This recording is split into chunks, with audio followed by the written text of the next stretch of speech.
जय हिंद, हर हर महादेव भाई। स्वागत है आपका कार समाचार। ऐसा क्या महिंद्रा ने माया जादू चलाया है कि वो माया को इसमें लाया है। पकड़ते पकड़ते फोन को हाथ दुख गए थे।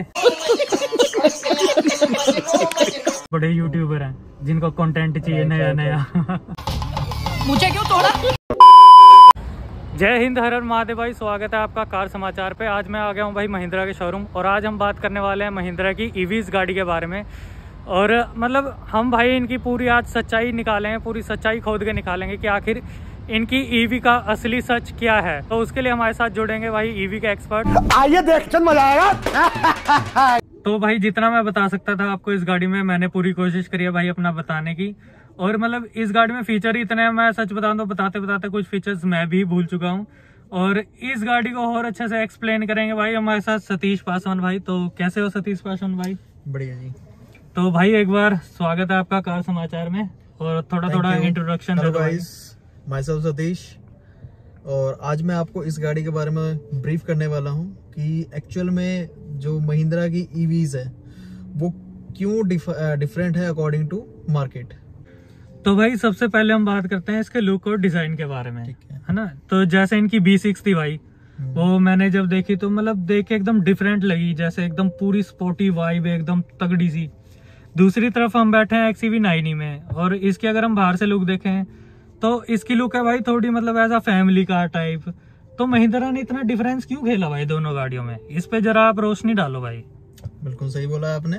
सबसे पहले तो मैं आप लोगों को ये बताना चाहूंगा कि महिंद्रा ने ये गाड़ियां मार्केट में लेके क्यों आए, क्यों बनाई। सबसे पहला जो इनका पॉइंट है basically Mahindra electric origin architecture इन व्हीकल्स का। इनमें क्या है कि महिंद्रा ने इनको अपने अनलिमिट इंडिया के विजन पे बनाया है। तो सबसे पहले मैं आपको ये बताना चाहूंगा कि अनलिमिट इंडिया है क्या। अनलिमिट इंडिया ये है कि महिंद्रा ने जो इंडियन इनोवेशन और डिजाइन को माइंड में रखते हुए ये दो गाड़ियां ऐसी बनाई जो कि ना आपकी ग्लोबल बेंचमार्क को चैलेंज कर सके, बट ऑल्सो इंडियन मार्केट के लिए एक नई चीज, नया रेवोल्यूशन सेट कर सके। ठीक है। तो मतलब भाई महिंद्रा ने मतलब सोच लिया है कि इस डिजाइन के साथ हम फाड़ देंगे दुनिया में, आग लगा देंगे पूरी, आग लगा देंगे, आग लगा देंगे, आग लगा देंगे। जी बिल्कुल। अब आते हैं हम अपनी B6 के ऊपर। सेम जैसे आपने बोला कि B6 मैंने देखी तो वो स्पोर्टी कार है, बिल्कुल भाई, एंड बिल्कुल डिजाइन आर डिफरेंट। मतलब देख के ऐसा लगा जैसे उसे मैं ले जाऊं और रेस लगा लूं किसी गाड़ी के साथ। बिल्कुल। मैं वही बताना चाहूंगा कि जो BE6 है हमारी, BE6 आपको डिफाइन करती है स्पोर्टी ड्रिवन अपील्स के लिए, जो कि क्राफ्टेड है उन लोगों के लिए जो किसी भी ड्राइविंग कंडीशंस को चलाना चाहते हैं एंड अपनी ड्राइविंग एक्सपीरियंस में थ्रिल चाहते हैं, हाई परफॉर्मेंस व्हीकल्स चाहते हैं। दैट्स व्हाई वो क्राफ्टेड है आपकी ground up preparation accordingly, and उसका जो ड्राइविंग एक्सपीरियंस है that much better than the other cars. Like जब आप उसको चलाएंगे तो यू हैव टू फील कि आप एक रेस रेडी कार चला रहे हैं। एंड दूसरी ओर अगर मैं बात करूं XEV9 की तरफ, तो XEV9 जो है it's totally luxury, it's redefined elegance and total luxury. आप इस गाड़ी को जब आप देखेंगे तो इसका पॉश इंटीरियर आपको पसंद आएगा, देन बोल्ड लुक पसंद आता है, then space is much good and triple coast to coast screens are there. ये दोनों गाड़ियां इन विजन्स के साथ बनी है हमारी। तो भाई इसके मतलब जैसे B6 का इंटीरियर है, यस, वो बिल्कुल मतलब एयरक्राफ्ट वाली फील देता है। बिल्कुल। और इसका भी इंटीरियर काफी अच्छा है, है ना। तो मतलब इंटीरियर उसका भी चेंज है, इसका भी चेंज है। तो इसमें क्या कहना चाहेंगे आप? अब सेम जो मैंने आपको शायद बताया अभी कि जो BE6 है हमारी वो स्पोर्ट डिजाइन के साथ है, तो उसका जब भी आप इंटीरियर देखेंगे या फिर इवन एक्सटीरियर देखेंगे, they have designed as race ready. Interior is whole race ready cockpit design. जब आप ड्राइविंग पोजीशन पे उस गाड़ी में बैठते हैं तो यू हैव टू फील कि आप एक जो रेस रेडी गाड़ियां होती है और जो उसका डिजाइन एम्बिशन है, या जो बटन पॉट्स हैं, जो स्ट्रक्चर उस गाड़ी के साथ बनाया गया है, या जो उसका स्टीयरिंग है आपका, they have looks different. Reason कि जब आप उसके बटन पॉट्स देखते हैं तो आपको लगता है कि आप एक जो फाइटर जेट होता है, जो फाइटर जेट का कॉकपिट एरिया होता है जहां से पायलट बैठ के उस फ्लाइट को टेक ऑफ करता है, तो सेम चीज आप उस गाड़ी के साथ भी कर रहे हैं। आपके बटन एंड पॉट्स आपके रूफ पे होंगे, देन आपका स्टार्टिंग बटन जो है आपका सेंटर कंसोल में होएगा, you have to feel different. And D type steering आते हैं, डबल डी स्टीयरिंग होंगे उसमें, सेम जैसे आपने फार्मूला 1 की कार्स देखी होगी तो उसमें वो सेम स्टीयरिंग टाइप आता है। तो दैट्स वाई कि उसका जो इंटीरियर टोटली स्पोर्टीनेस फिनिशिंग को डिफाइन करता है। अदर हैंड जो हमारी XEV9 है अगेन लग्जरी है। सो इसमें क्या है कि हम मान लीजिए कि आप ड्राइवर के साथ चलते हैं, सो आप ड्राइवर गाड़ी आपका चला रहा है, आप पीछे बैठे हैं, हाई स्पेस चाहिए, देन प्रीमियम लग्जरी इंटीरियर चाहिए, तो हमारा जो XEV9 है ये रिडिफाइन करता है लग्जरी को प्रॉपर्ली। दैट्स वाई इसका इंटीरियर आपको बेज मिलेगा, नॉट डार्क। सो इन सब चीजों में दोनों गाड़ियां अलग अलग पैटर्न पे खड़ी होती है हमारी। तो मतलब भाई महिंद्रा ने जो है दोनों के दोनों बंदे को टारगेट करने की कोशिश करी है। जिसे लग्जरी चाहिए वो 9e की तरफ आ सकता है, और जिसे जैसे यूथ बंदा है, कोई यंग है, वो अपना B6 की तरफ जा सकता है। हाँ तो भाई मेरे पकड़ते पकड़ते फोन को हाथ दुख गए थे तो इसलिए मैंने जो है वहां पे रख दिया। तो भाई पहले अब हम बात करते हैं इसके प्लेटफॉर्म के बारे में कि इसका जो इनग्लो प्लेटफॉर्म है आखिर वो क्या है, और मतलब महिंद्रा ने वो नया प्लेटफॉर्म ईवी के लिए अपना इंट्रोड्यूस करा है, तो कितने हद तक ये कामयाब रहेगा। और सेकंड थिंग कि क्या हमें इसी प्लेटफॉर्म पे महिंद्रा की आगे आने वाली और ईवी दिख सकती हैं? जी, सो इंग्लो बेसिकली इंग्लो है क्या? इंग्लो इज इंडियन इनिशिएटिव, सॉरी यार कट हो जाए। अबे साले, इंग्लो इज इंडिया फॉर ग्लोबल। सो इंग्लो जो है वो इंडिया फॉर ग्लोबल है। इंडिया फॉर ग्लोबल हम इसको क्यों बोल रहे हैं? बिकॉज ऑफ रीजन जो हमारा इंग्लो है it's ground up revolutionary by the electric origin architecture only. So हमारी जितनी भी इलेक्ट्रिक व्हीकल्स आ रही है और आने वाली फ्यूचर में जो भी गाड़ियां हमारी महिंद्रा की ईवीज आएगी वो सब इंग्लो पे बेस्ड होगी। अब इंग्लो है क्या? इंग्लो जो है, इंग्लो एक आर्किटेक्चर यूनिट है जो बेसिकली आप इसको बोल सकते हैं कि ये एक तरह का हार्डवेयर है। सो हार्डवेयर में क्या है कि इंग्लो आपको अलाउ करता है सिंगल चार्जिंग ऑप्शन। मतलब आप इसको अगर एक हफ्ते में एक बार चार्ज करते हैं तो आप सेटिस्फाइड रेंज जो आपको इस गाड़ी की मिलती है for BE6 is 682 kilometres on P1 P2, again 656 kilometres for XEV9 P1 P2. These are the lab tested range on the real world. जब आपने गाड़ी को रोड पे चलाना है, म्यूजिक सिस्टम भी चलाओगे, एसीज भी वर्क करोगे, सो उस टाइम जो आपको रेंज मिलती है on the 79 kilowatt advance LFP batteries, so वो आती है आपकी 500 प्लस किलोमीटर्स की, and it's allowed to 175 kilowatt DC fast charging, जिसमें आपका 20 to 80% जो बैटरी चार्जिंग है वो जस्ट 20 मिनट्स में कवर अप होती है। So that's is the very good point, है ना। सो अगर आपने आज तक अभी तक इंडियन मार्केट में जितनी गाड़ियां आ रही है उन सब में देखा होगा तो आपको कहीं भी इस लेवल की मैसिव रेंज कहीं नहीं मिलती है। हाँ जी भाई बिल्कुल। सो दैट्स वाई कि ये एक बेनिफिट है आपका LFP बैटरीज का, लिथियम फास्फोर्ड बैटरीज जो आ रही है हमारी सेल टू पैक टेक्नोलॉजी के साथ। एंड ऑल्सो वी हैव जो इंग्लो है it's 152 patents and 48 design registered. So that is the very good point, जिसमें हमारी बैटरी है वो थर्मल टेस्ट पास है, देन फायर रजिस्ट है, वाटर रजिस्ट IP67 रेटेड है, देन इसके ऊपर हमने 200 किलो जूस का वेट भी डाल के देखा है कि बैटरी के साथ कोई इम्पैक्ट ना हो, दैट व्हीकल है पास्ड। एंड अगेन जो बहुत कम कंपनियां करती है अपने बैटरी की टेस्टिंग में, नील पेनिट्रेशन, हमने पूरी कील को अपने सेल्स के अंदर आर पार करके देखा है, but again battery was very good conditions and all. उसके अलावा महिंद्रा ने सिर्फ 55 लाख प्लस टेस्ट किया है इस गाड़ी को चला के, 200 प्लस चार्जिंग साइकिल्स पूरे किए हैं गाड़ी ने, उसके बाद भी जो बैटरी की डिग्रोथ है वो ओनली 10% है। सो आप ये चीज अज्यूम करो कि जहां 55 लाख किलोमीटर गाड़ी चलने के बाद 200 चार्जिंग साइकिल पूरे होने के बाद भी आपकी सिर्फ 10% बैटरी रिड्यूस हुई है। दैट्स वाई कंपनी आपको आज की डेट में इस गाड़ी की vehicle life time battery warranty दे रही है। सो बहुत अच्छी बात है सर। और अगेन जो हमारा इंग्लो है, ये इंग्लो ऐसा नहीं है कि सिर्फ एक ही चीज के ऊपर, बैटरी के ऊपर डिफाइंड है, इसके साथ इसमें आपके 6 यूनिट काम करते हैं प्रॉपर्ली, जिसमें आपका आई लिंक सस्पेंशन, फ्रंट के जो हमारे दोनों सस्पेंशन आते हैं they have I link.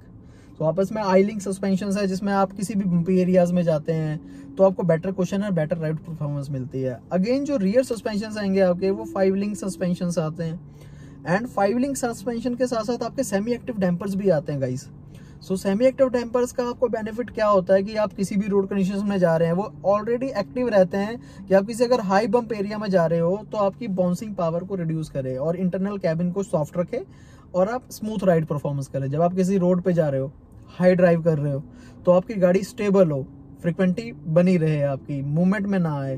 That's why we have introduced I link suspension in front, five link suspension in rear and semi active dampers. Again, we have introduced in this particular vehicles have power steering with VGR, variable gear ratio. So इसका benefit क्या है guys कि जब भी आप इस गाड़ी को ड्राइव करते हैं on the different modes, like 3 modes are included.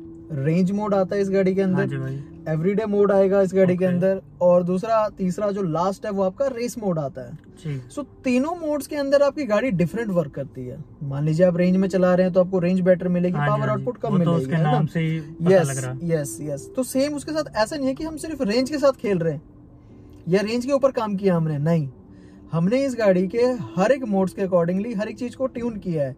Like आपका स्टीयरिंग, पावर स्टीयरिंग, देन आपके सस्पेंशंस, हर एक चीज उसके साथ चेंज होती है. आप रेंज मोड में यूज करोगे तो आपको पता चलेगा जो स्टीयरिंग है वो more soft, and suspension is more softer. So आप किसी भी एरिया में जा रहे हैं तो बाउंसीनेस और इंटरनल कुशन आपको मोर बेटर मिलता है.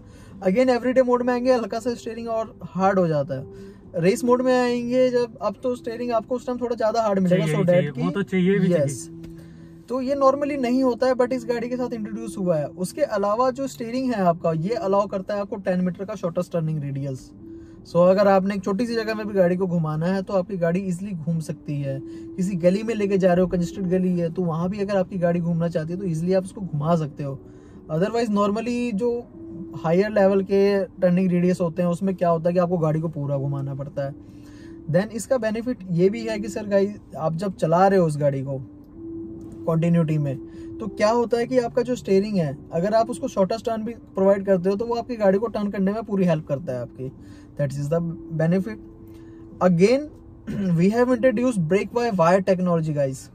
सो brake by wire technology is very good and fast for braking response. चारों टायर्स में डिस्क मिल रहे हैं विद इलेक्ट्रॉनिक बूस्ट. ठीक है. देन जो ब्रेक वायर टेक्नोलॉजी काम कैसे करती है गाइस, आपने फॉर्मूला 1 की गाड़ियां देखी होगी. हाँ जी भाई, काफी स्पीड में चलती है, बहुत ज्यादा, और उसके बाद उनको रोकना भी जल्दी होता है. हाँ. सो जो वो टेक्नोलॉजी यूज हो रही है फॉर फॉर्मूला 1 की cars and high speeding performance vehicles के लिए, वो सेम चीज आपको इन दोनों गाड़ियों में मिलती है. तो जिसकी वजह से आपका 100 to 0 सेकेंड 40 मीटर्स के अंदर कवर अप होता है. वेरी गुड, है ना. सो इन सब चीजों के साथ आपका जो व्हीकल है वो इंग्लो प्लेटफॉर्म रेडी होता है. So this is the all the details about the INGLO. तो भाई बात कर लेते हैं, मतलब जैसे आपने रेंज के बारे में बताया. हाँ जी, है ना. तो अगर हम जैसे एकदम, मेरे पापा हैं, हाँ जी, वो हैं ठीक ठाक चलाने वाले, अपना स्पीड एकदम मेंटेन करने वाले जी, और मैं हूँ जो है खींच के चलाने वाला. तो अगर हम उसे एकदम से शिफ्ट करेंगे अपना रेंज से जो है स्पोर्ट मोड पे इसके, तो कितना कुछ डिफरेंस आ जाता है. बिल्कुल सही. अब सेम आप जो रेंज मोड है वो आपको बहुत अच्छी रेंज देगा. रेस मोड आप चलाना चाहते हैं उस टाइम आपको पावर और टॉर्क असिस्ट मैक्सिमम मिलती है, तो वहां आपकी ऑब्वियस है कि रेंज कम होगी. तो जब भी आप इसको शिफ्ट करते हैं तो हर एक रेंज के अकॉर्डिंगली आपको 20 से 30 किलोमीटर का फर्क जरूर दिखेगा. मान लीजिए अगर आपकी गाड़ी 70% पे है और आप उसको रेंज मोड में चला रहे हो तो वो आपको उस टाइम जो रेंज देगा वो according to you driving condition and road conditions के अकॉर्डिंगली आपकी बैटरी लेवल को चेक करके, मान लीजिए कि उसने आपको 350 किलोमीटर की रेंज दी, आप जब उसको एवरीडे मोड पे चलाओगे तो वो आपको 320 किलोमीटर पे आ जाएगा. मान लीजिए 10-20 का फर्क रहेगा. उसके बाद जब आप रेस मोड में आएंगे तो वो नियर अबाउट आपका 290-295 के आसपास आता है, क्योंकि उस टाइम आपको मैक्सिमम पावर और आउटपुट ज्यादा मिल रही है गाइस. उस टाइम आप देखेंगे गाड़ी का जो 0 to 100 है that's give you 6.7 second for BE6 and 6.8 second for XEV9. हाँ जी भाई, वेरी गुड. एंड जो टॉप स्पीड आती है हमारी गाड़ियों की, दोनों गाड़ियां जो है वो 202 किलोमीटर/आवर की टॉप स्पीड पे चलती है. इट्स वेरी गुड, बहुत बढ़िया भाई. पहले तो भाई आप अपना ये कार्ड पकड़ो यार, मैंने मस्ती में पहना था. झूठ बोल रहा है. नो और लोग समझेंगे कहीं मैं ही काम कर रहा हूँ यहाँ पे, तो यहाँ रख दीजिए. Thank you. कहीं पता लगे लोग बोले पेड प्रमोशन कर रहा है। भाई 1 रुपए नहीं मिला मेरे को। तो भाई को मैं पहले से थोड़ा जानता हूँ, तो इनका मस्ती मस्ती मैंने कार्ड ले लिया था। उसके बाद जो है मैं उतारने ही भूल गया, इसी में वीडियो बनाया गया मैं। चलिए, होता है दोस्त, ऐसे ही होता है कई बार, कोई बात नहीं। तो भाई अब बात करते हैं इसकी बैटरी की। मतलब वैसे तो आपने काफी कुछ बता ही दिया है, बट एक जो BYD से हमने बैटरी उठाई है वो एक चाइनीज फैक्टर है। मतलब हम कह रहा हूँ, सॉरी, महिंद्रा ने उठाई है, तो वो एक चाइनीज फैक्टर है। तो उस बारे में मतलब आप क्या कहना चाहोगे? क्या वो इतनी रिलायबल होगी? मतलब टेस्ट तो वैसे आपने कर लिया, बट जब भी गाड़ी रियल वर्ल्ड में आती है तो कुछ ना कुछ मतलब देखने को मिलता ही हमें। जी बिल्कुल, बिल्कुल सही क्वेश्चन है आपका। हाँ हाँ, ब्रांड ने जो है सेल्स जो है वो बैटरीज जो है वो BYD से जरूर लिया। ऐसा नहीं है कि सिर्फ महिंद्रा ले रहा है। 1 मिनट भाई, मैं आपकी बात काट रहा हूँ, सॉरी। मतलब BYD की देखो हमने काफी गाड़ियां देखी हैं, और जैसे उनकी सील होगी, एटो 3 वगैरह होगी, हर एक बढ़िया गाड़ी है ना। उनके मतलब अभी तक कोई बैटरी वगैरह में वैसे दिक्कत नहीं आई। बट मैं ऐसे पूछ रहा हूँ कि एक जैसे नॉर्मल कंज्यूमर है वो पूछता है, तो उस हिसाब से मैं पूछ रहा हूँ कि एक उसके मन में ये ना रहे कि गाड़ी मेड इन इंडिया है और बैटरी है जो उसकी वो चाइनीज फैक्टर हो जाए। तो इस चीज के बारे में थोड़ा सा एक्सप्लेन कर दीजिए। तो सबसे पहली बात, जो सेल है बेसिकली जो ब्लेड सेल टेक्नोलॉजी है जो आप कह रहे हो, हाँ BYD की हमने ली है, बट वो सिर्फ बैटरीज है, हाँ जी, नॉट फॉर मॉड्यूल। वो सिर्फ और सिर्फ एक बैटरी आ रही है, बैटरी हम ले रहे हैं, बट उसके ऊपर जो काम हो रहा है, जो टेस्टिंग्स हो रही है, या जो उसकी प्लेसमेंट है, या किस हिसाब से हमने उसको रखना है, और कितने सेल को कितने मॉड्यूल्स को इक्वल करके हमने एक बैटरी पैक बनाना है, वो सारा कुछ महिंद्रा का है। जिसकी वजह से महिंद्रा ने इस बैटरी सेल्स की टेक्नोलॉजी को 142 पेटेंट्स और 58 डिजाइन को रजिस्टर्ड कराया है अपने अकॉर्डिंगली। अब उसमें क्या है, हमने उनसे सिर्फ सेल लिया है, ठीक है, बट जो उसको सेल टू पैक टेक्नोलॉजी है दे हैव महिंद्रा, वो महिंद्रा का अपना है। अब उसके बाद जो इसका मॉड्यूल बन रहा है, इसके हर एक मॉड्यूल में 16 सेल्स आते हैं, और जो 79 किलोवाट आवर का बैक है उसके अंदर 8 मॉड्यूल्स आते हैं। सो 128 सेल्स आपको 79 किलोवाट आवर के अंदर मिलते हैं। उसमें क्या है कि जो पूरा पैक है, जो आपका मॉड्यूल पूरा बन रहा है, जो एक सिंगल पैक 79 किलोवाट आवर का बैटरी पैक बना है आपका, वो क्या है कि वो उस हिसाब से डिजाइन किया गया है कि उसके अंदर थर्मल कूलिंग में चलती है। अच्छा, जो थर्मल कूलिंग का अगेन ऑप्शंस है वो सिर्फ महिंद्रा का है, वो BYD का नहीं है। अच्छा, मतलब BYD जो सारा कुछ काम सिर्फ एक बैटरी है, अदरवाइज बाकी जो सारा टेस्टिंग है, R&Ds है, या उसकी सेफ्टी परफॉर्मेंस है, वो किस हिसाब से वर्क करती है, वो सारा महिंद्रा का अपना है। अच्छा, मतलब ऐसा नहीं करा, सॉरी फिर से काट रहा हूँ, मतलब ऐसा नहीं करा महिंद्रा ने कि BYD से बैटरी उठाई और अपना गाड़ी में डायरेक्ट चिपका दी। यस, ये चीज नहीं की, मतलब पूरा एकदम से उसके पीछे रिसर्च कराया सारा, और गाड़ी के हिसाब से बैटरी पैक बना। जी, सो उसके अकॉर्डिंगली उसके अंदर थर्मल कूलिंग सिस्टम है, बैटरी पैक IP67 रेटेड है। दैट्स व्हाई वो जो सेल टू पैक टेक्नोलॉजी है उसकी वजह से हाई वोल्टेज शॉर्ट सर्किट, आपका शॉर्टर शॉर्ट सर्किट, वो चीज ये झेल सकती है, उसमें कोई प्रॉब्लम नहीं आती है। एंड व्हीकल फायर प्रूफ है सर, जो बैटरी पैक है वो फायर प्रूफ है। उसको टेस्ट करने के लिए कंपनी ने 900 डिग्रीज के फायर के ऊपर बैटरी को रखा गया था और चेक किया है कि बैटरी का रिएक्शन क्या है, बैटरी फटती है नहीं फटती है। तो 30 मिनट्स तक वो रखने के बाद भी गाड़ी की बैटरी को कुछ नहीं हुआ गाइस। उसके बाद बैटरी की जो है बैटरी है आपकी, उसको पानी के अंदर डुबा के छोड़ दिया था 30 मिनट के लिए, कुछ नहीं हुआ, कोई वाटर टेस्टिंग होगी। यस, वाटर टेस्टिंग होगी, हीट टेस्टिंग होगी। इसके अलावा मैं एक चीज पहले भी बता चुका हूँ, नील पेनिट्रेशन बहुत कम कंपनीज करती है। जितने भी आपकी high and top and brands की कंपनी है वो इस टेस्ट को करवाती है अपनी बैटरी की टेस्टिंग के लिए, वो चीज ब्रांड कराता है वो। यस, तो मतलब वो चीज महिंद्रा ने की है। हाँ, जो चीज लग्जरी ब्रांड कराते हैं वो ये भी टेस्ट कर रहे हैं उस पे। यस, दैट्स व्हाई जो ब्रांड बैटरी है, जो आपको इस गाड़ी के अंदर बैटरी मिल रही है, वो 21 हार्डनेस सेफ्टी टेस्ट को पास करके मिल रही है आपको guys. So that's why company की इन सब चीजों के ऊपर काम करने के बाद ही आपको लाइफ टाइम बैटरी वारंटी दे रही है। तो भाई मेरे को ये बताओ, मतलब इसके साथ कितने चार्जर आ रहे हैं हमारे? हाँ बिल्कुल, अब ब्रांड जो है व्हीकल के साथ आपको एक पोर्टेबल चार्जर देता है जो कि आपका 3.3 किलोवाट आवर का आता है, ठीक है। तो जिस चार्जर को आप किसी भी, जो आपका पावर सॉकेट होता है घर में, जिसमें आप माइक्रोवेव चला रहे हैं, अपना AC चलाते हैं एंड फ्रीजर चलाते हैं, सो 16 एम्पेयर के किसी भी फास्ट जो आपका वोल्टेज चार्जर होता है उसके अंदर आप उसको प्लग इन करिए एंड अपनी व्हीकल को चार्ज कर सकते हैं। और वो कितना टाइम ले लेगा चार्ज होने में? डिपेंड करता है वो आप अगर पोर्टेबल चार्जर यूज कर रहे हैं तो इट्स अगर 0 से 100 आपको उसको चार्ज करना है तो नियर अबाउटली आपका 18 to 19 आवर्स के अंदर वो चार्ज होता है उससे, ठीक है। उसके अलावा जो वॉल माउंट चार्जर होते हैं आपके होम चार्जर जो होते हैं, तो उसमें कंपनी ने आपके पास 2 ऑप्शंस दिए हैं। So one is the 7.2 kilowatt hour and second one is the 11.2 kilowatt hour. तो आपके पास 2 ऑप्शंस हैं, इन दोनों में से आपने कौन सा परचेज करना है। तो दोनों की जो कॉस्टिंग आती है वो डिफरेंट है। तो वो मतलब उसके हिसाब से जितनी ज्यादा वो जल्दी चार्ज करे उस हिसाब से उसके पैसे। यस मान लीजिए कि आपके घर में जो वोल्टेज आ रही है, अभी जो घर में बिजली आपने ली है उसकी कैपेसिटी ही आपकी 5 किलोवाट आवर की है और आप उस टाइम 11 किलोवाट आवर लोगे तो आपको ऑब्वियस है कि उस चीज को बढ़ाना पड़ेगा, कंज्यूम ज्यादा करना पड़ेगा। मान लीजिए आपके घर की कैपेसिटी जो है वो 10 किलोवाट आवर की है, आप 7.2 ले रहे हैं, इट्स सफिशिएंट, आप उसको लगाइए और इजीली अपनी व्हीकल को चार्ज कीजिए, कोई प्रॉब्लम नहीं आएगी। बट उस टाइम अगर आप 11 किलोवाट आवर ले रहे हो तो अगेन आपको घर की जो इलेक्ट्रिसिटी है उसको लोड बढ़ाना पड़ेगा आपको, तो वो चीज। ठीक है। और भाई एक बात बताओ, मतलब जैसे कई लोगों का ऐसे होता है कि हम इलेक्ट्रिक गाड़ी ले लें, एक तो उसमें मतलब कई वीडियोस में भी देखा है मैंने, उसमें एक तो अर्थिंग करनी पड़ती है, तो वो साथ अपने एक सरिया लेके चलते हैं, कहीं मिट्टी दी हो उसको सरिये को गाड़ के चार्ज कर ली, तो इसके साथ ऐसी तो नहीं दिक्कत आएगी। और दूसरी चीज ये कि जैसे हम इसे घर पे भी चार्ज कर सकते हैं, तो कितना कुछ मतलब हमारा बिल ले आएगी घर का। बिल्कुल। सो अब इसके ऊपर अगर मैं पॉइंट पे आऊँ तो सबसे पहला पॉइंट आपका पोर्टेबल चार्जर के ऊपर। पोर्टेबल चार्जर आपका नॉर्मली घर में लग जाएगा किसी भी 3 पिन सॉकेट में, जो पावर सॉकेट्स होते हैं, ठीक है, उससे आप व्हीकल को चार्ज कर सकते हैं। तो नॉर्मली हर किसी के घर पे अर्थिंग ऑलरेडी हो रखी होती है, वो तो नॉर्मल अर्थ से हो गया। बट जो हमारे होम चार्जर्स हैं 7.2 हो गया या 11 किलोवाट आवर हो गया, इसके लिए आपको 3 फेज कनेक्शन लेना पड़ेगा, जिसमें जो भी इलेक्ट्रिशियन उस चीज को कनेक्ट करता है वो ऑलरेडी उस चीज की अर्थिंग आपके घर पे करके जाएगा। सो आप अर्थिंग के लिए वो जो कुछ भी है वो वेंडर्स प्रोवाइड होते हैं, वेंडर्स करके जाते हैं और वेंडर्स के थ्रू वो होता है।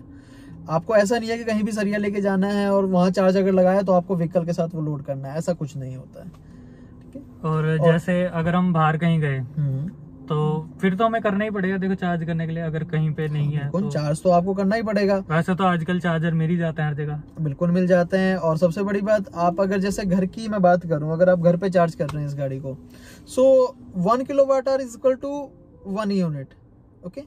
मान लीजिए कि अगर आपकी गाड़ी 20% चार्ज है और आपने 60% और चार्ज करनी है, 80% तक करनी है, तो आपको सिर्फ 60 यूनिट चाहिए उसको चार्ज करने के लिए। और घर की बिजली की अगर मैं बात करूं तो वो आपको 6 से 8 रुपए की कॉस्टिंग में पर यूनिट आती है। तो अगर आप उसके साथ देखते हैं तो गाड़ी अगर चार्ज कर रहे हो तो 600 रुपए के आसपास का खर्चा आता है। और अगर आप उसको किलोमीटर में देख रहे हो तो व्हीकल किलोमीटर से आपकी 1.25 पैसा पड़ती है।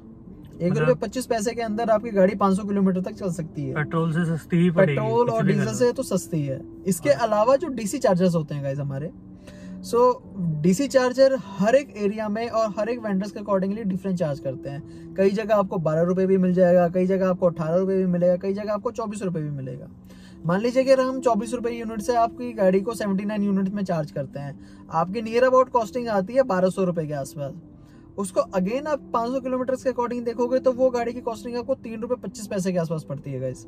सो अगर आप डीसी चार्जर भी कर रहे हो उस गाड़ी को या एसी चार्जर भी कर रहे हो तो भी आपको इस गाड़ी की जो कॉस्टिंग आती है वो आपको पेट्रोल और डीजल से कम ही मिलती है। सो कॉस्टिंग वाइज और आपके पॉकेट में भी सेव करती है ये हर एक चीज को। ठीक है यार, एक तो इसकी ना लाइट बार बार बंद हो जाती है। वो टाइमर है गाइस, तो रहेगा। तो भाई एक बात बताओ, जैसे अगर कोई बंदा गाड़ी लेता है और वो मतलब नहीं चाह रहा कि मैं घर में चार्ज करूं, और वो डेली के डेली जो है अपना लोकल जाता है आता है और बाहर ही चार्ज करके आता है डीसी चार्जर से, तो क्या उसमें मतलब इम्पैक्ट पड़ेगा? क्योंकि जैसे हम अपना एक फोन का एग्जांपल ले लेते हैं, हम उसे मतलब एकदम हाई वोल्ट पे अगर चार्ज करते रहें या किसी और चार्जर से भी अलग से चार्ज कर लें, तो क्या उसकी बैटरी गिर जाती है? बिल्कुल गिरती और बाहर डीसी चार्जर आपको ऐसा तो है नहीं कि एक ही कंपनी के मिलेंगे, अलग अलग कंपनियों के मिलेंगे जी। और फास्ट चार्जिंग में क्या मतलब बैटरी रिड्यूस अपनी होगी और अलग अलग कंपनी के चार्जर से करेंगे, क्या तो भी ये प्रॉब्लम होगी या नहीं होगी? जी बिल्कुल। सो इस चीज के ऊपर एक चीज और बताना चाहूंगा। कंपनी ने इस गाड़ी को 55 लाख किलोमीटर चला के देखा है, ठीक है, उसके बाद ये रेंज बताई है। उसके बाद इस गाड़ी के साथ 200 प्लस चार्जिंग साइकिल पूरे हुए हैं। Charging cycle in the sense 0 to 100 again. So 200 charging cycle होने के बाद और आपके 55 लाख चलने के बाद इस गाड़ी की जो बैटरी रिड्यूस हुई है वो सिर्फ 10% हुई है। तो आप ये सोचो कि आप अगर इस गाड़ी को ले रहे हो, आप कितने टाइम उसको चार्ज करोगे डीसी चार्जर के साथ। एंड सेकंड थिंग, अगर आप इस गाड़ी को डीसी चार्ज रोज भी कर रहे हो, सबसे पहली बात तो रोज करने की खैर इतनी रिक्वायरमेंट पड़ेगी नहीं अगर आपने सिटी में चलना है तो। हाँ, क्योंकि रेंज इतनी अच्छी आपको मिलती है इसमें। बट चलो मान लो अगर आप कर भी रहे हो, करिए आप, व्हीकल वारंटी तो आपको मिल ही रही है ना, बैटरी की तो लाइफ टाइम वारंटी आपको मिल रही है। हाँ जी, हाँ, आप करिए उसको।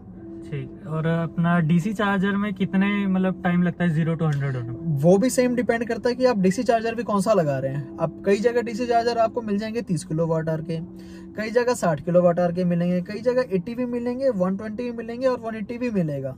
सबसे कम कौन सा होता है? सबसे कम अगर आप देखते हो 30 किलोवाट आवर होता है। मीडियम रेंज में आपका 60 और 80 वाला आता है।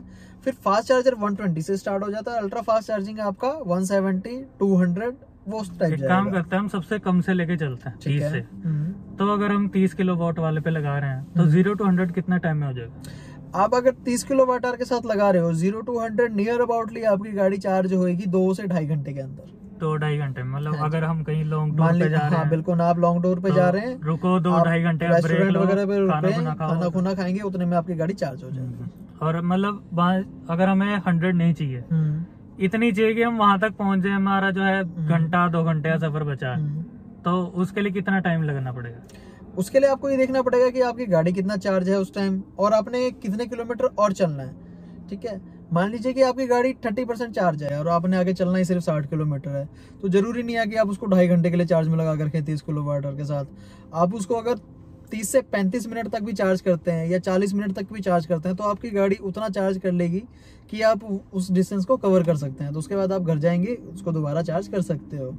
ठीक है भाई, मतलब रेंज वगैरह में कोई भी किसी रेंज में कोई प्रॉब्लम लेने के बाद रेंज एंजाइटी नहीं होगी क्योंकि मतलब एक बात बताओ, वैसे कंपनी कितना क्लेम करती है?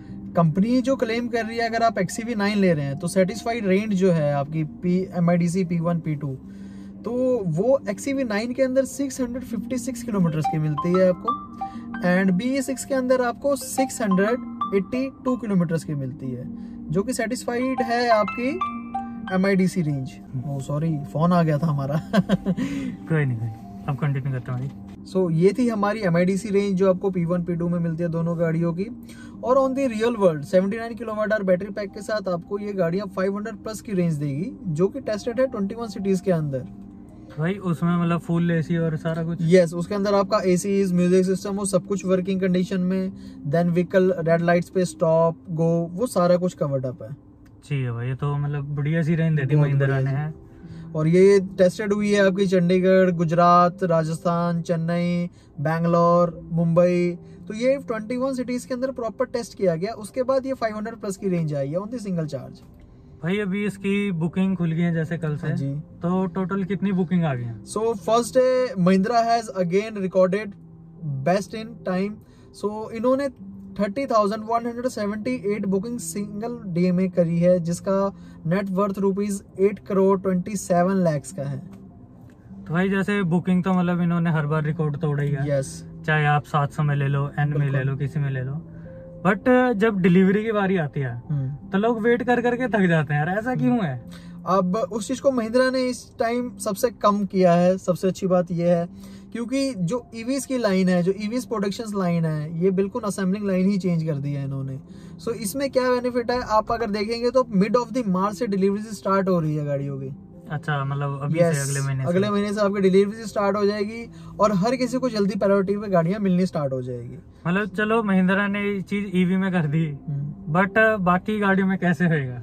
बाकी गाड़ियों में भी आने वाले टाइम में होने वाला है, क्योंकि वो अपने और भी स्टेशन जो प्लांट्स हैं वो ओपन करेगी, उसके साथ ही होएगा। भाई होने वाला ना, कहीं पता लगे आप आस लगा के बिठा दो इनको। बिल्कुल हो जाएगा, बट टाइम जरूर लगेगा। हाँ चलो टाइम तो ले लें, चलो कोई बात नहीं, बट ये है कि जब बंदा गाड़ी बुक कराता ना जी, एक तो देखो नया नया प्रोडक्ट मार्केट में आता है, बंदे में एक्साइटमेंट इतनी होती है उसे देखने के लिए या उसे खरीदने के लिए। फिर जब बंदा एक बार अपने पैसे लगा देता है और फिर उसके बाद मतलब जब डिले होता है ना, तो उसका दिल में दर्द तो देखो होता है। बिल्कुल होता है भाई। वो तो हर किसी का, अगर मैं भी कुछ कर रहा हूँ और मेरे को भी टाइम पे डिलीवरी ना मिले तो अब ऐसा कि मेरे को भी दर्द होएगा उस चीज का। तो मतलब बट इस बार कंपनी ये अब चेंज कर रही है हर एक सिनेरियोज को, सो दैट कि ज्यादा टाइम ना लगे डिलीवरीज वगैरह में हर एक चीज के लिए। दैट्स व्हाई इन्होंने ईवीज के लिए तो अलग ही प्रोडक्शन लाइन स्टार्ट कर दी है प्रॉपर्ली। बट जो डिफरेंट कार्स हैं हमारी, जो आइस इंजन बेस्ड कार्स हैं, उनमें क्या है कि और भी कंपनी रिसर्च कर रही है प्लांट्स के लिए, तो उसमें भी रिसर्च हो रही है और वो टाइम टू टाइम चेंज हो जाएगा उसको भी। तो भाई हम जो है अपना इसकी बैटरी लाइफ वगैरह की कितनी रेंज देती है, सारी चीजें हमने बात कर ली। जी भाई। तो अब मेरे को एक चीज बताओ, जैसे आप मेरे को बता रहे थे कि महिंद्रा इस पे लाइफ टाइम वारंटी दे रही है, तो उसको एकदम मतलब थोड़ा अच्छे से एक बार एक्सप्लेन कर दो कि क्या सीन है, क्या कुछ है। जी बिल्कुल भाई। तो सबसे पहले मैं बताना चाहूँगा कि जो इसकी बैटरी वारंटी है, तो बैटरी वारंटी कैसे है कि बैटरी वारंटी आपको लाइफ टाइम मिलती है इन द व्हीकल लाइफ। तो व्हीकल की अगर एक लाइफ जानी जाए तो व्हीकल की लाइफ होती है 15 ईयर्स के लिए, यानी कि जो उसकी रजिस्ट्रेशन होती है। तो हर एक कार की 15 ईयर्स के लिए रजिस्ट्रेशन होती है, तो सेम इसकी 15 ईयर्स के लिए जो रजिस्ट्रेशन होती है, तो उस 15 साल के अंदर आपकी पूरी 15 साल के लिए बैटरी की वारंटी कवर्ड होती है, अनलिमिटेड किलोमीटर्स तक। ठीक है। और जो इसके बाकी के कंपोनेंट्स हैं, लाइक गाड़ी आपकी होगी, कार होगी, सेकंड आपका होम चार्जर हो गया, तो इनकी 3 इयर्स की वारंटी होती है अनलिमिटेड किलोमीटर्स तक के लिए। एंड मोटर की 8 इयर्स के लिए 1,60,000 किलोमीटर्स तक के लिए कवरेज होती है। ठीक है। एंड ये जो है, ये सारा आपका जो फर्स्ट ऑनर होता है, यानी जो इंडिविजुअल फर्स्ट ऑनर बन रहा है गाड़ी का, उसके लिए है। ठीक है। अब अगर कोई कस्टमर चाहे कि अगर मेरे को इसको सेल आउट करनी है आफ्टर सम टाइम, कि होता ही है, तो उसमें क्या होता है कि जो भी सेकंड ओनर बनेगा इस गाड़ी का, और वो अगर वारंटी अवेल है, तो उसके लिए जो वारंटी जाती है बैटरी की, वो जाती है 10 इयर्स और 2 lakh kilometre on the date of purchase. तो जिस दिन से फर्स्ट कस्टमर ने गाड़ी परचेज की होगी, उससे स्टार्ट होके जब वो सेकंड पर्सन उसका ओनर बन रहा है, तो उसके लिए वो 10 साल और 2 lakh kilometre, in the sense अगर किसी कस्टमर ने 5 साल गाड़ी चला ली है और 1 लाख किलोमीटर भी चला लिए हैं, तो next 5 years and 1 lakh kilometre जो बचा हुआ है वो सेकंड ओनर को मिलेगा। अच्छा भाई। ठीक है। एक थोड़ा सा मतलब मैं सही बताऊं तो मेरे पल्ले नहीं पड़ा, एक थोड़ा सा मतलब और इजी वे में अगर आप एक्सप्लेन कर पाओ इस चीज को। सिंपल वे में बोले तो भाई ऐसा है कि पहले मैंने गाड़ी ली। हाँ जी। ठीक है। मैंने गाड़ी ली, मेरे को इस गाड़ी की 15 साल के लिए वारंटी मिली बैटरी की, अनलिमिटेड किलोमीटर्स तक के लिए। ठीक है। उसके बाद आप मेरे से गाड़ी लेते हो, मैं 5 साल के बाद आपको गाड़ी बेच रहा हूँ। ठीक है। तो आपको जो गाड़ी की वारंटी मिलेगी वो मिलेगी 10 साल और 2 लाख किलोमीटर, लेकिन वो मिलेगी कब से? जब से मैंने गाड़ी परचेज की है। अच्छा। ठीक है। मतलब डेट ऑफ परचेज, मेरी वाली परचेज नहीं, ठीक है, वो तो मैं समझ गया, बट जो अब किलोमीटर की बात कैसे है ना, मैंने 1 लाख किलोमीटर तक गाड़ी चलाई और 5 साल गाड़ी रखी है अपने पास। ठीक है। अब मैं आपको गाड़ी बेच रहा हूँ, अब आपको जो आगे नेक्स्ट मिलेगी ना, वो मिलेगी 5 साल बची हुई। 10 साल है ना, तो 10 साल में से 5 साल तो मैं यूज कर चुका हूँ। हाँ जी। और 5 साल बच गए, तो 5 साल आपके लिए रह गया। उसके बाद 2 लाख किलोमीटर आपको मिल रहे हैं, तो 2 लाख में से 1 लाख किलोमीटर मैंने यूज कर लिए, 1 लाख किलोमीटर आपके लिए बच गया। अच्छा। तो ये वारंटी ऐसे कैरी फॉरवर्ड होगी सेकंड ओनर के लिए। अच्छा। बट वैसे तो इतनी प्यारी गाड़ी को कौन ही बेचेगा यार, क्यों ही सेल आउट करें। बट होते हैं कुछ अमीर लोग होते हैं जो कर लेते हैं भाई, वो तो सही बताया, वो तो BMW को ही 5 साल में ही बेच देते हैं। आज काफी लोग बैठे हैं। वैसे भी जो मार्केट का सिनेरियो चल रहा है उसमें चल ही यही रहा है कि 4 साल 5 साल के बाद हर कोई ना कोई गाड़ी एक्सचेंज करता है। खास कर कोई जो बड़े यूट्यूबर हैं जिनको कंटेंट चाहिए नया मुझे क्यों तोड़ा? भाई हमने अपना इसकी बैटरी लाइफ की बात कर ली, इसके लुक्स की बात कर ली, मतलब सब चीज बढ़िया है ना भाई। तो अब हम बात करते हैं इसके जो 3 स्क्रीन महिंद्रा ने हमारे सामने दे रखी है, इंफोटेनमेंट स्क्रीन। जी बिल्कुल भाई। इसमें मैंने सुना है एक माया नाम की चीज आई है। जी बिल्कुल। तो ऐसा क्या महिंद्रा ने माया जादू चलाया है कि वो माया को इसमें लाया है?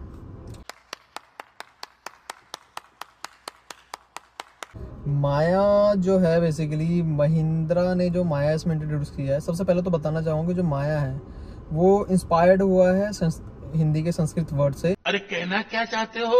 मैजिक से इंस्पायर होके माया बना है। और हिंदी का word magic, Sanskrit word magic, Sanskrit का वर्ड जो है मैजिक से माया को उठाया है।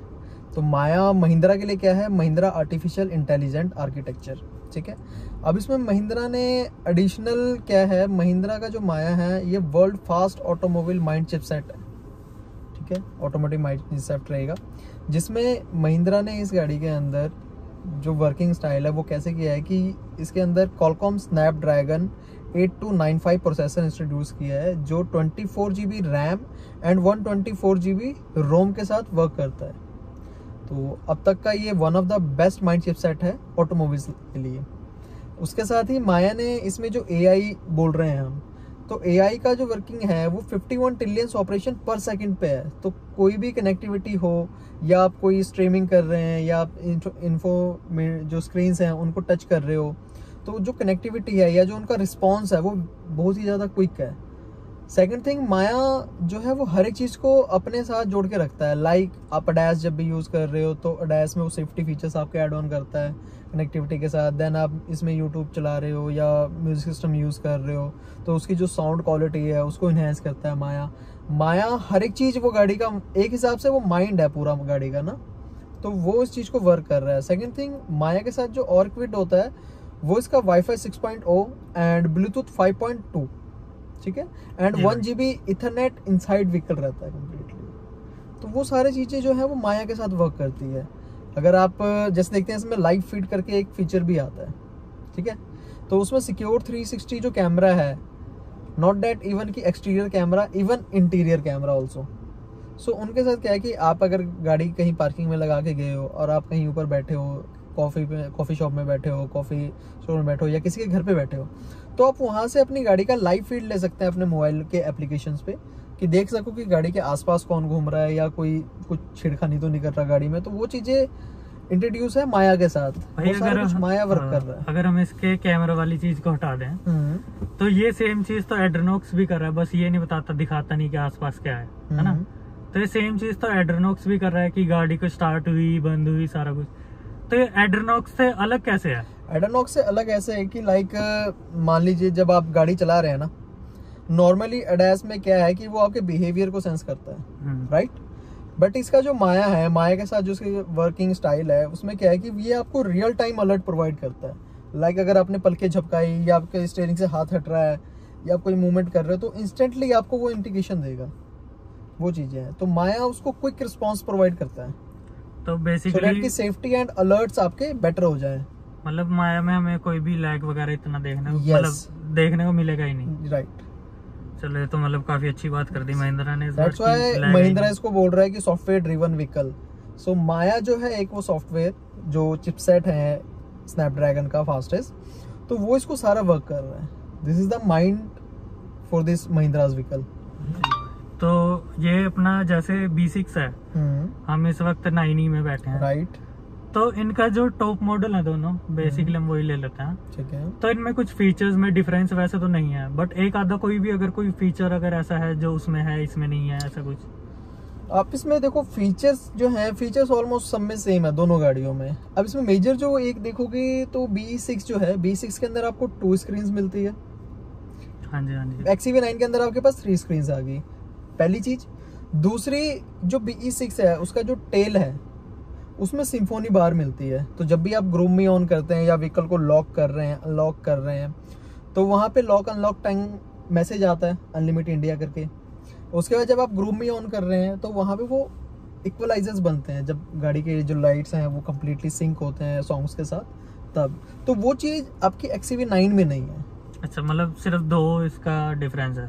2 चीजें ये है। इसके अलावा इंटीरियर में आप डिफरेंस देखेंगे। देन जो BE6 है, BE6 कम्प्लीटली जो इंटीरियर है वो कॉकपिट डिजाइन इंटीरियर है। तो लाइक कि जो फाइटर जेट्स प्लेन्स हैं उसको इंस्पायर में रखते हुए जो इसका ड्राइविंग कॉकपिट एरिया बनाया गया है वो उस हिसाब से है। तो आप जब उसको देखोगे तो उसका interior are whole different according to. नहीं भाई, मतलब मेरा फीचर से कहने का फीचर्स मतलब के साथ रिलेटेड सिर्फ कोई चीज, और फीचर्स में कोई डिफरेंस नहीं, बाकी सब सेम है बिल्कुल। Yes, right right. ठीक, और कुछ अगर भाई आप बताना चाहो मैं मतलब गाड़ी के बारे में या माया के बारे में, इससे रिलेटेड कुछ भी? Yes, obvious. देखो इसमें क्या है कि फर्स्ट ऑफ ऑल मैं ये हमेशा बोलूँगा कि सॉफ्टवेयर ड्रिवन व्हीकल है, ये आपको real time alerts, real time updates, हर एक चीज़ प्रोवाइड करता है, ठीक है। देन जो माया है वो आपके हमेशा वर्किंग स्टाइल में आपके नेविगेशन के साथ वर्क रहता है, वो कि आपको लाइव फीड में जो भी चार्जिंग स्टेशन स्पॉट्स हैं वहाँ पे आपको नेविगेट करे। देन अगर आप किसी रूट प्लान कर रहे हो, कि कहीं जाने का रूट प्लान कर रहे हैं, तो वो सॉफ्टवेयर आपको क्या है कि हर एक चीज़ प्रोवाइड करता है वहाँ पे कि रुकने के लिए ये जगह है आपके पास, या बेस्ट ईटिंग पॉइंट्स ये हैं यहाँ पे, चार्जिंग स्टेशन यहाँ पे है, तो वो सारा चीज़ जो है वो यहाँ पे स्मूथली हो जाती है। उसके बाद ड्राइविंग मोड्स काफ़ी अच्छी मिलते हैं इसमें आपके पास, जिसमें डिफ़ॉल्ट मोड है, रेंज मोड है, एवरीडे मोड है, देन रेस मोड है। सो ये चीज़ें आपकी बैटरी की जो पावर डेंसिटी है उन चीज़ को रिकॉग्नाइज करती है। देन मैं एक चीज़ ज़रूर बोलना चाहूँगा, जब भी कोई कस्टमर इस गाड़ी को परचेज़ कर रहा है और उसके बाद जब ड्राइव कर रहा है तो हमेशा बैटरी के रीजनरेशन मोड को ऑन करके चलाइए प्लीज़, सो दैट कि आपको जो रियल टाइम एवरेज है, जो रेंज है, वो आपको बेटर मिले। रीज़न दैट कि आप जब अगर बैटरी रीजनरेशन को ऑन ही नहीं करेंगे तो बैटरी सिर्फ और सिर्फ पावर देगी गाड़ी को, सिर्फ चलेगी, दोबारा तो चार्ज नहीं होगी, दोबारा रिचार्ज का ऑप्शन नहीं रहेगा उसमें, जिसकी वजह से वो रेंज जो है वो कम रहेगी। आप उसके बाद कंप्लेंट करेंगे कि गाड़ी रेंज नहीं दे रही है। भाई अब आपने रीजनरेशन की बात छेड़ी है, तो इसी पे आते हैं कि अगर हम नॉर्मल चलाएं और रीजनरेशन ऑन करके चलाएं तो कितने तक का डिफरेंस आ जाएगा? अगर आप रीजनरेशन को ऑन करके चलाते हैं तो आपकी जो किलोमीटर्स की रेंज में आता है वो नियर अबाउट 10 से 12 किलोमीटर का फर्क पड़ता है। अच्छा। और अगर आप लॉन्ग डिस्टेंस कवर कर रहे हैं तो उसमें बैटरी की जो हेल्थ है उसमें 1 से 2% का भी फर्क पड़ता है रिचार्ज होने में। अच्छा। तो जैसे रीजनरेशन के भी हमने टाटा की गाड़ियों में देखे हैं 2-3 मोड आते हैं, लेवल 1, 2, 3 करके, जो भी टाटा ने बुलाता है, तो इसमें भी ऐसा कुछ आता है क्या? हाँ जी बिल्कुल आते हैं। अब इसमें हमारे पास सबसे मैक्सिमम रीजनरेशन जो मोड है वो है हमारा 1 पैडल, तो जिसमें आपने 1 पैडल अगर आप ऑन करके चला रहे हैं और बम्पर टू बम्पर ड्राइव करो, जितनी आप एक्सलेरेशन देंगे व्हीकल उतना ही ड्रिव होएगा, उसके बाद ऑटोमेटिकली ब्रेक मोटर और ब्रेक के साथ अप्लाई करके गाड़ी को रोक लेगा, तो वहाँ पे मैक्सिमम रीजनरेशन होती है। इसके अलावा लेवल 0, लेवल 1, लेवल 2, लेवल 3 ये रीजनरेशन हो गए। उसके बाद जब आप अडैस यूज कर रहे हो तो वहाँ पे जो रीजनरेशन है वो ऑटो भी है, तो टोटल आपके पास 6 मोड्स मिल जाते हैं इसमें रीजनरेशन के। ठीक है भाई। तो भाई और कुछ अगर आप बताना चाहो कि हम नहीं तो एंड करते हैं फिर वीडियो। बिल्कुल भाई, अब और तो मेरे ख्याल से लगता नहीं कि कुछ बच गया बताने के लिए, हमने कवर सारा कर कुछ लिया कवर लिया है। और उसके बाद बाकी डिजाइन जो है गाड़ी का या स्ट्रक्चर जो है वो अलग अलग ही है, बिल्कुल बढ़िया है। तो एक्चुअली भाई ये जो आप अभी वाली क्लिप देख रहे हो ना, तो इससे पहले वाली जो इतनी भी क्लिप थी हमने जो है मे भी फरवरी में शूट करी थी वो। Yes yes yes. तो उसके बाद जो है मैं मतलब बीमार वगैरह पड़ गया था, तो देख लो भाई आज कंच के है और आज शूट हो रही है वीडियो, भाई काफी दिनों के बाद आए हैं। बाकी आप वीडियोस देखो, उसके बाद क्या है प्लीज जरूर बताइएगा भाई को, लिंक लाइक शेयर कमेंट जितना ज्यादा हो सके वो करिए भाई को, है ना। और मतलब अब जो आप ये वीडियो देखोगे कंच के भी देखो, मतलब थोड़े टाइम बाद ही आएगी क्योंकि एडिटिंग वगैरह आपको पता ही है टाइम लगता है। राइट। तो बस भाई सपोर्ट करना और तो कुछ नहीं है। तो ये थी मेरी भाई आज की वीडियो, मैं उम्मीद करता हूँ कि आपको वीडियो पसंद आई होगी, और अपना कीमती समय निकाल के वीडियो पूरी देखने के लिए आपका बहुत बहुत धन्यवाद भाई। अब मिलते हैं नेक्स्ट वीडियो में। और अगर तुम लोग नए हो तो सब्सक्राइब करो, वो जो लाल वाला बटन है उस पर फूट फेंक के मारो या फिर मोमबत्ती, मुझे नहीं पता, बस क्लिक हो जाना चाहिए।